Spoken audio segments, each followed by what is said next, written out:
माधवदास जी जगन्नाथपुरी में विराजते थे और ऐसा वर्णन आता है माधवदास जी के चरित्र में कि जब श्री माधवदास जी जगन्नाथ जी के मंदिर में जाते थे ना, तो जैसे हम जगन्नाथ जी को देख करके मचल जाते हैं, जगन्नाथ जी को देख के उछलने लगते हैं, जय जय श्री जगन्नाथ करके उच्चारण करते हैं, एक झलक पाने के लिए जगन्नाथ जी के आतुर रहते हैं, ऐसे ही असंख्य भक्तों में जब माधवदास आता था ना, तो ब्रह्म वेदी पर बैठे हुए श्री जगन्नाथ जी ऐसे झूमते थे, मेरा माधव आ गया। इतने प्रसन्न होते थे माधवदास को देख करके। कभी कभी मेरे मन में भाव आता है कि ठाकुर जी पहले खूब बोलते थे, जितने भी ठाकुर हैं मंदिरों में सब बोलते थे, अब मौन क्यों हो गए? क्योंकि अब हम लोग उनको मौका नहीं देते बोलने का। हम अपनी बात पूरी करें तब तो वो बोले। हमारी बातें पूरी नहीं हो रही हैं, हमारी ही शिकायतें पूरी नहीं हो रही हैं, हमारी ही जिज्ञासाएं पूरी नहीं हो रही, हमारी ही प्रार्थनाएं पूरी नहीं हो रही, तो ठाकुर जी कब बोले? ठाकुर जी बड़े शिष्टाचारी हैं, जब हमारी बात पूरी हो जाएगी तब बोलेंगे। वो इंतजार करते हैं कि थोड़ा मौन रहे तो बोलें हम, लेकिन हम बोलने के लिए समय कहां देते हैं ठाकुर जी को? सच बताना, जितनी देर जगन्नाथ जी दिखते हैं लाइन में, उतनी देर में हम लिस्ट पूरी करते हैं अपनी। हे जगन्नाथ जी ये रहे, वो तो मैं बताना ही भूल गया जगन्नाथ जी को कि वो काम भी मेरा बिगड़ा पड़ा है, ये चीज भी मेरी बिगड़ी पड़ी है, ये तो मैं बताना ही भूल गया। एक बार और अंदर ले चलो मुझको, एक बात और बताया हूं जगन्नाथ जी को। कभी जगन्नाथ जी से भी तो पूछो आप कैसे हो? कभी पूछा आपने? मंदिर में जाके श्री जगन्नाथ जी के सामने खड़े होकर कभी आपने ऐसा विचार किया कि लाल जी आप कैसे हैं? कभी पूछा? किसी दर्शनार्थी ने कभी नहीं पूछा।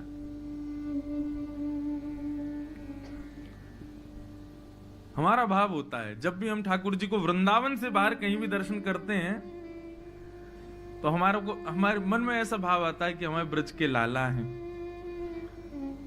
बेचारे जैसे अपने घर का बालक हॉस्टल पढ़ने चला जाए, अपने घर का बालक विदेश में नौकरी करे, तो कभी हमारा उस क्षेत्र में जाना हो तो उस घर के सब लोग कहते हैं भैया हमारा बेटा रहता है, उससे पूछिए ना, सब ठीक है ना, कोई दिक्कत तो नहीं। ऐसे ही जब हम श्री ठाकुर जी को ब्रज के बाहर कहीं दर्शन करते हैं, एक दिन तो मन में भाव आता है लाल जी कैसे हो, सब ठीक है ना? आप सच बताना, कोई व्यक्ति आपसे पूछ ले आप कैसे हो। कई बार ऐसा होता है कि जब हम बहुत पीड़ा में होते हैं ना, बहुत दुविधाओं में होते हैं, बहुत व्यस्त होते हैं, सबको लगता है हम बड़े सुखी हैं, हम बड़े व्यस्त हैं, हम बड़े अच्छे हैं, हमारा सब बहुत बढ़िया चल रहा है, लेकिन उस बीच में कोई प्रेम से आकर के पूछ ले आप कैसे हो, फिर शब्द नहीं आते, फिर तो आंसू आते हैं कि किसी ने पूछा कि मैं कैसा हूं। लेकिन ठाकुर जी के सामने हम सब बस ये बताते हैं हम कैसे। कभी ठाकुर जी से पूछा आप कैसे हैं? हमको लगता है वो भगवान है, परम प्रसन्न होंगे, बढ़िया ही होंगे, सब आनंद में ही होंगे। ये सब शास्त्रीय पद्धति से ठीक हो सकता है, हमारी ब्रज की पद्धति में ये सब नहीं चलता। हमारे ब्रज में तो वो लाला ही है, और जैसे सबको कष्ट है, जैसे सब दुखी हैं, जैसे सबको कोई ना कोई पीड़ा है, ऐसे हमारे लाला को भी कोई ना कोई पीड़ा वैसे तो कभी ना हो। सब ब्रजवासी यही कामना करते हैं हमारे बिहारी जी राजी रहें, हमारे राधामन लाल प्रसन्न रहें, हमारे जगन्नाथ जी खूब आनंद में रहें। लेकिन फिर भी कभी प्रयास करना, जगन्नाथ जी तो जगन्नाथ जी, आप पूछेंगे ना कैसे हो, आपकी हाथ पैर कांप जाएंगे, आप ही द्रवित हो जाओगे। पूरे दिन बैठे रहते हैं, सब भक्तों को दर्शन देते हैं, सबकी सुनते हैं, कोई उनसे पूछे आप कैसे हो? माधवदास जी का ये स्वभाव था, वो जब भी जगन्नाथ जी के सामने जाते थे तो जगन्नाथ जी की राजी पूछते थे आप कैसे हो ठाकुर जी, आज भोग लगा ढंग से, आज पुजारियों ने कोई त्रुटि तो नहीं करी, आपकी सेवा बढ़िया चल रही है, वस्त्र आपको सुख तो दे रहे हैं, कोई कष्ट तो नहीं। इसलिए ठाकुर जी माधवदास जी से बात करते थे कि मेरी सुध लेता है, ये जानते हुए भी कि मैं परब्रह्म हूं, फिर भी मेरी सुध लेता है। सुध वो ही ले सकता है जिसको परवाह हो। लेकिन हमको अपनी परवाह से फुर्सत कहां, हम ठाकुर जी की सुध कहां से लें?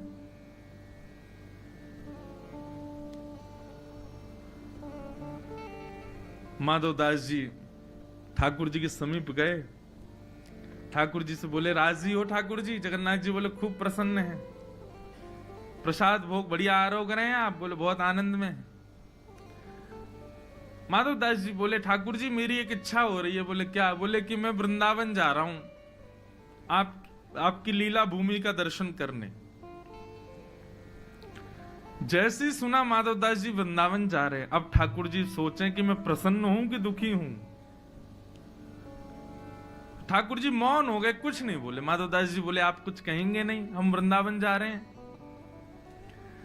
माधवदास जी बोले, क्या कहूं?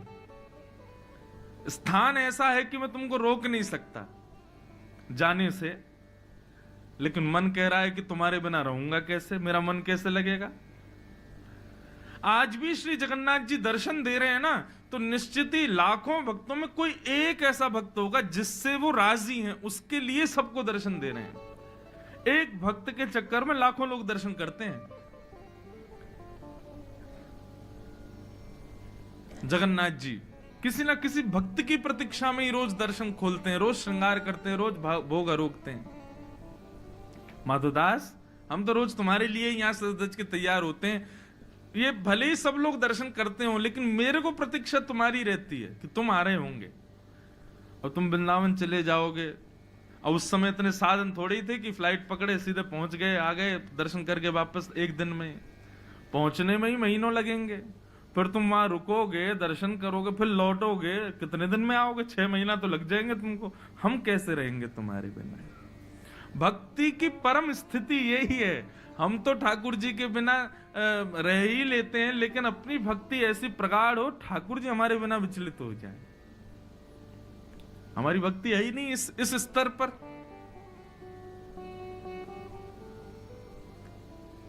माधवदास जी के वृंदावन जाने के प्रसंग को सुन करके श्री जगन्नाथ जी बोले, माधव तुम्हारे बिना कैसे रहेंगे हम? हमारा मन ही नहीं लगेगा। भोग तो लगेगा लेकिन स्वाद नहीं आएगा, श्रृंगार तो होगा लेकिन सुंदर नहीं लगेंगे, आरती तो होगी लेकिन हमको प्रसन्नता नहीं होगी। माधवदास जी बोले, तो फिर अब बताओ क्या करें? फिर वृंदावन नहीं जाएं? बोले, नहीं, ऐसा भी नहीं चाहते कि तुम वृंदावन नहीं जाओ, वृंदावन तो जाना ही चाहिए। बोले, आप ही बताओ निधान क्या करें? जगन्नाथ जी बोले, हमको ले चलो संग में, तुम्हारे संग रहेंगे तो वृंदावन भी चलेंगे, प्रसाद भी पालेंगे। माधवदास जी ऐसे बोले, ये असंभव है, आपको कैसे ले जाऊं? 2 कारण हैं आपको ना ले जाने के। ठाकुर जी बोले, क्या? बोले, पहला कारण तो आप इतने भारी हो, हम अकेले तो आपको ऐसे नहीं कि चढ़ाए कंधा पे ले गए। दूसरा, आपको इतनी भूख लगती है, मैं दिन भर देखता हूं 7 बार आप भोजन करते हो। 7 बार होता है? 8 बार? 7 बार? हमारे यहाँ तो अष्टयाम होते, 8 बार करते हैं। हमारे यहाँ एक भोग ज्यादा लगता है, वो बताऊं कौन सा? ठाकुर जी का बाल भोग लगता है। सुबह उठते ही ठाकुर जी उठते पट दूध पियो, दूध और लड्डू पीते खाते हैं सुबह उठते ही। अष्ट सखा तो कहते हैं ठाकुर जी तब तक नहीं उठते जब तक यशोदा मैया दुग्ध को गिलास लाल जी के मोते ना लगा दे। लाला को ऐसे सर उठाएंगी और जैसे ही जो पात्र है दुग्ध का उसको मुंह से स्पर्श कराएंगे, दूध एक घूंट अंदर जाएगा, तब ठाकुर जी की आंख खुलती। बोले, अच्छा मैया वो रह गई। और उसके संग फिर लड्डू पाते हैं। बताओ, यहां हम सवेरे उठते ही हाथ देखें, पृथ्वी प्रणाम करें, बाकी बात माता पिता को प्रणाम करें, बाकी बात शौचाचार निवृत्त नहा धो के तब कोई अन्न जल ग्रहण करते हो। हमारे ठाकुर जी उठते ही झूठे मुंह दूध पीते हैं पहले तो, और बिना दूध पवाए अगर ठाकुर जी उठा दिए तो पूरे दिन झोंका ही आते रहेंगे, नींद ही आ रही है अभी। क्यों? वो थापन भोग नहीं दिया हमको, तो सुबह उठते ही भोग लगाएंगे। फिर उसके बाद यशोदा मैया नवावे ना ठाकुर जी।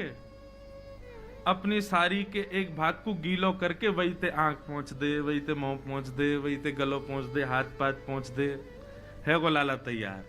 क्यों? छोटो लाला है, कहीं बीमार नहीं है जाए। यहाँ जगन्नाथ जी में भी चांदी के बड़े बड़े शीशा हैं, जगन्नाथ जी के आगे रख दिए जाते हैं। जगन्नाथ जी का जब प्रतिबिंब उसमें दिखता है दर्पण में, तो दर्पण में ही जल मार देते हैं, लो जगन्नाथ जी नहा लिए। और साल में एक बार प्रत्यक्ष नवाए जाते हैं, तो उससे बीमार हो जाते हैं, 15 दिन बुखार आ गए। और यहाँ भक्तों के लिए इतने शौचाचार बता दिए, नहाओ धो, इतने पवित्र रहो, ऐसे रहो वैसे रहो। खुद ठाकुर जी की सेवा साधारण नहीं है। पहले खुद उठो, खुद नहाओ, फिर इनको उठाओ, और उठते ही नहाएंगे नहीं, पहले भोग लगाएंगे, फिर आरती करवाएंगे। लाड़ लो लाला है ना, लाड़ लो मतलब बिगड़ेल। अब इस बात को कहीं काट के कोई वायरल नहीं कर दे कि महाराज जी ऐसे बोल रहे थे। लाड़ लो लाला है, प्यार चाव को धोना, प्यार चाव के तो बिल्कुल अधीन है। पूरे दिन ऐसे आलस में रहे कि यह हाथ को भी उठा के कोई और ही धर दे, मैं ना उठा पाऊंगा या है।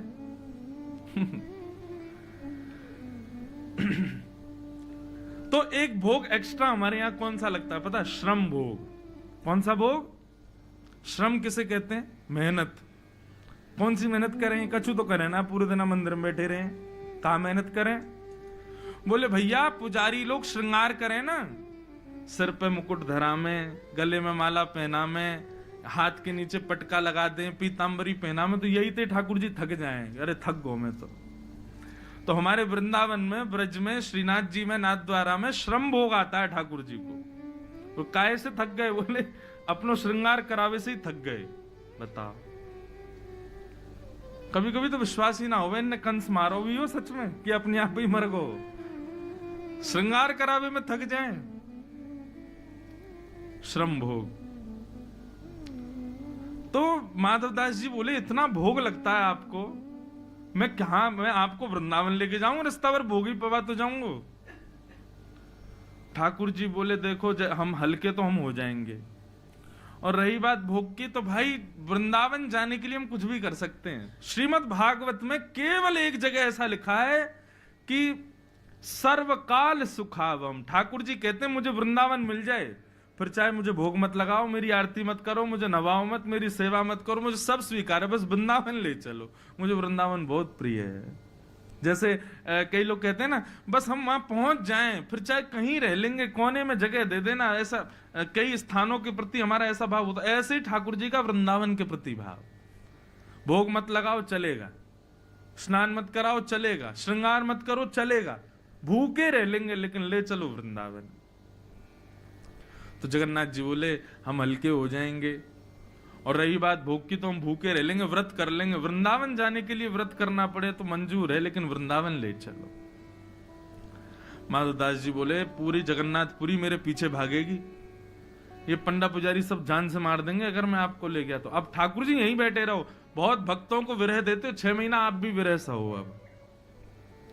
और 6 महीना का अवकाश दे करके माधवदास जी चले गए।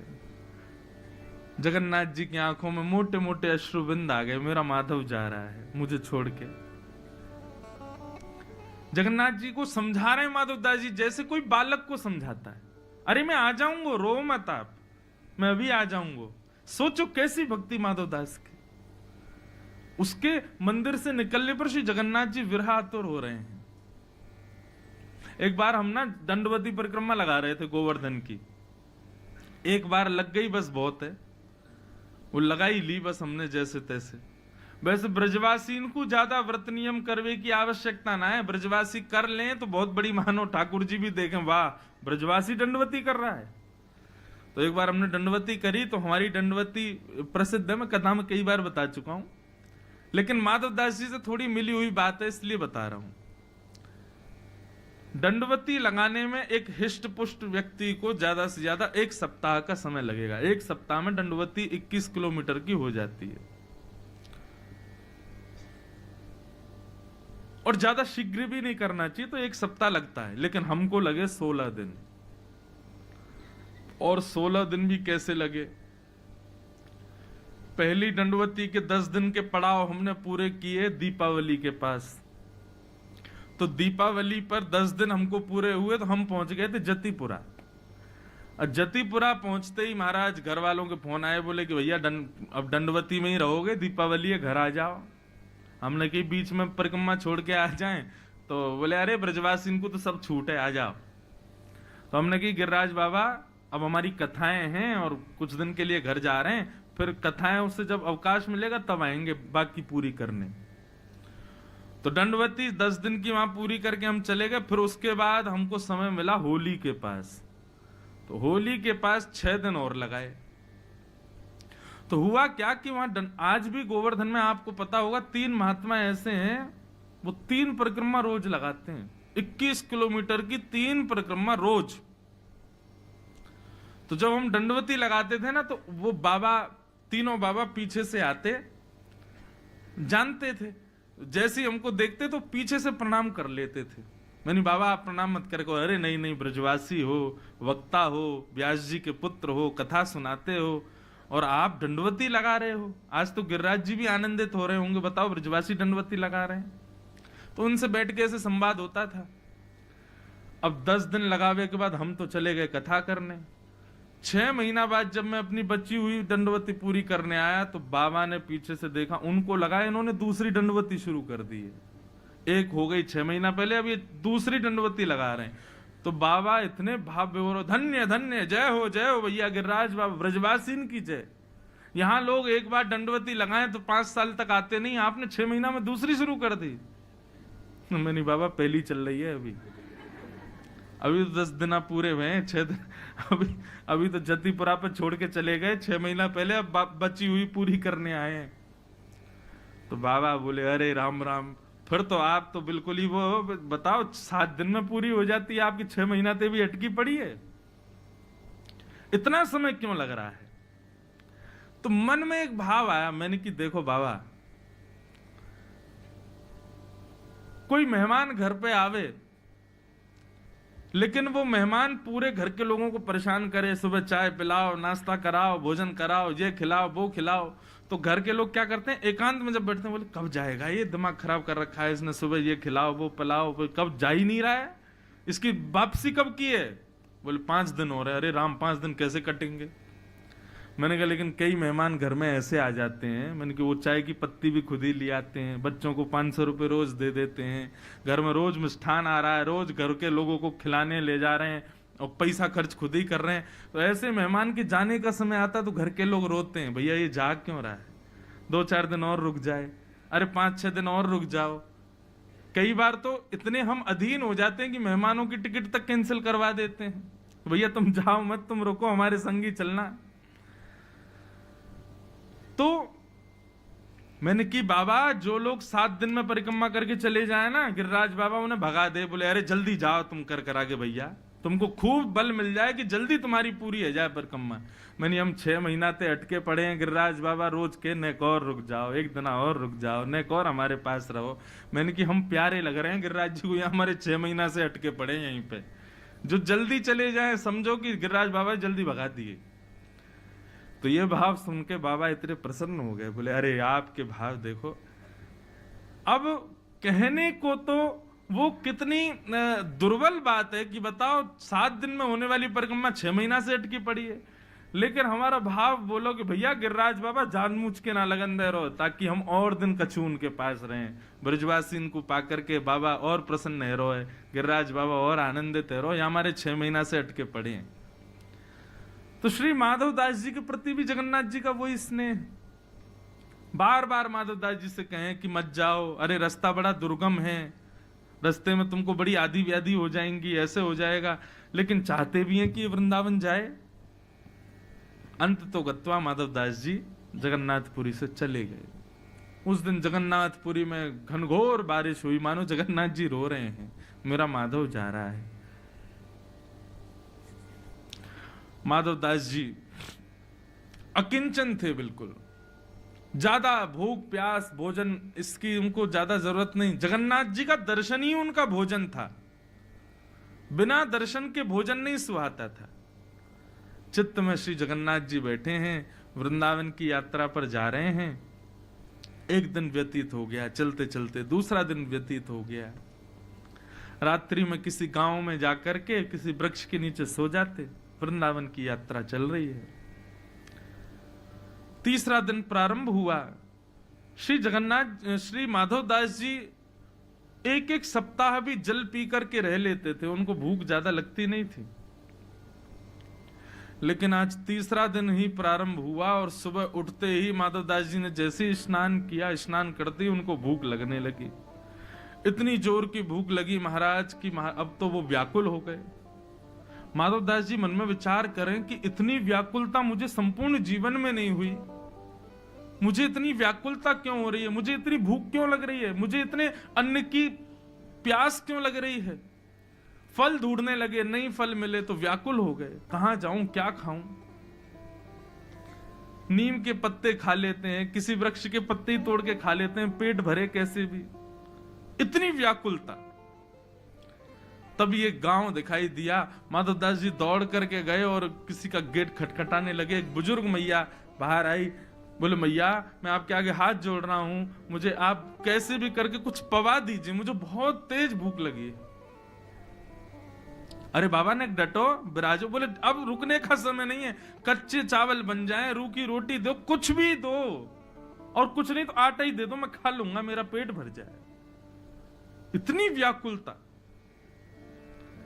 मैया ने रोटी सब्जी आदि सब पात्र में रख करके माधव दास जी को दी। माधव दास जी तो ना देखें कि कैसे क्या खाना है, बस खाते जा रहे हैं, खाते जा रहे हैं। सामने बुजुर्ग मैया आकर के बैठ गई। बोले बाबा ने आराम थे, ने धीरे थे। अरे भैया गले में अटक जाएगा, ने प्रेम ते पाओ, और अकेले अकेले पाए जा रहे हो, इतनो सारो खाए जाओ, बगल में नेक सो सांवरो सो बालक बैठो, या तो खवाओ।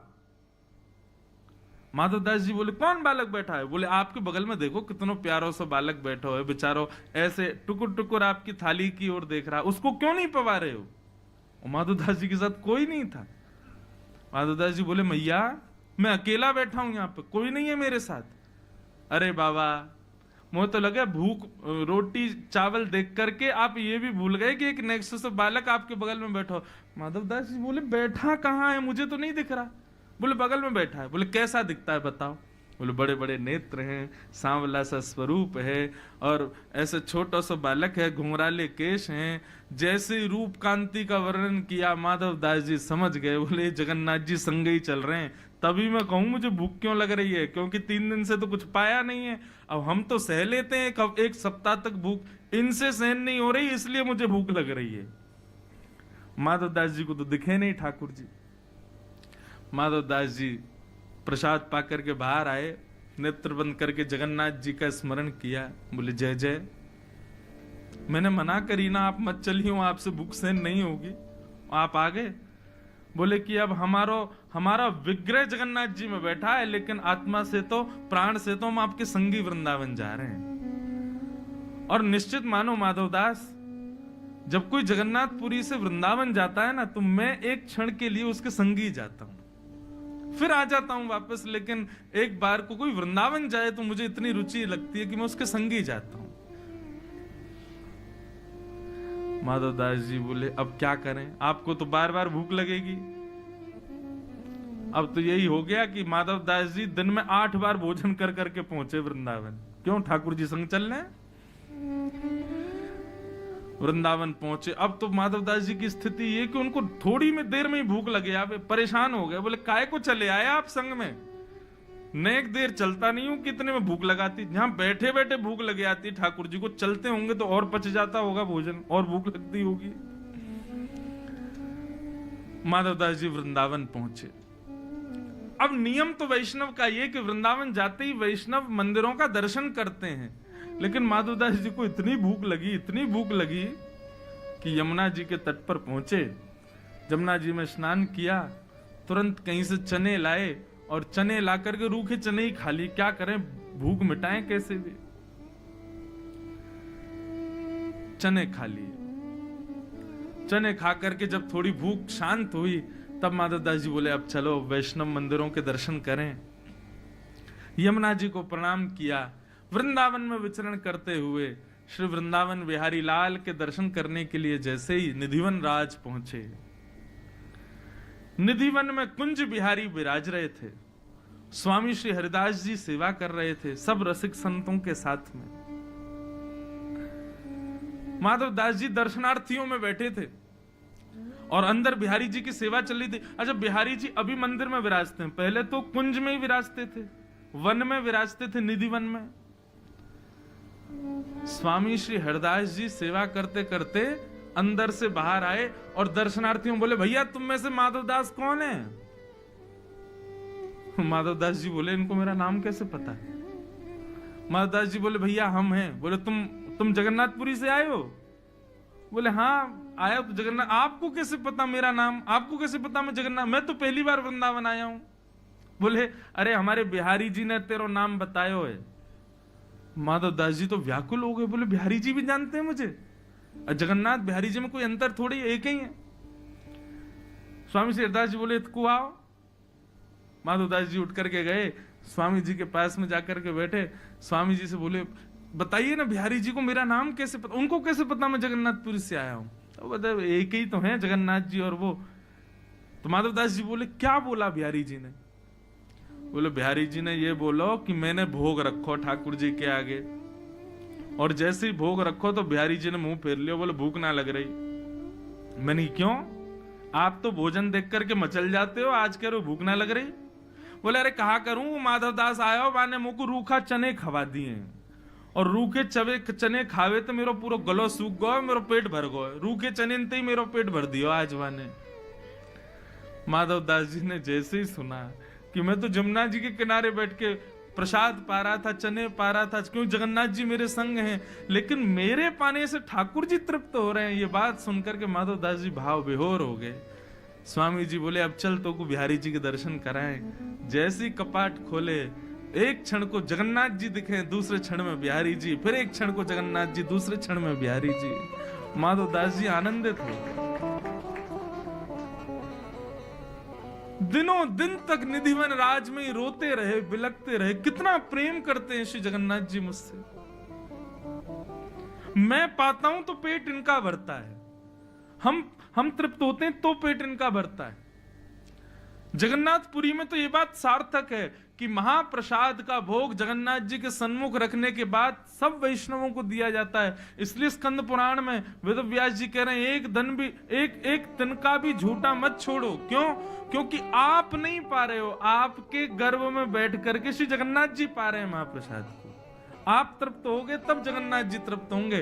कहीं आपने महाप्रसाद को अतृप्त होकर के स्वाद में कुछ इधर उधर जान करके आपने छोड़ दिया, तो आप सोचना कि जगन्नाथ जी भूखे रहेंगे आपकी वजह से। इसलिए आकंठ होकर के पाओ।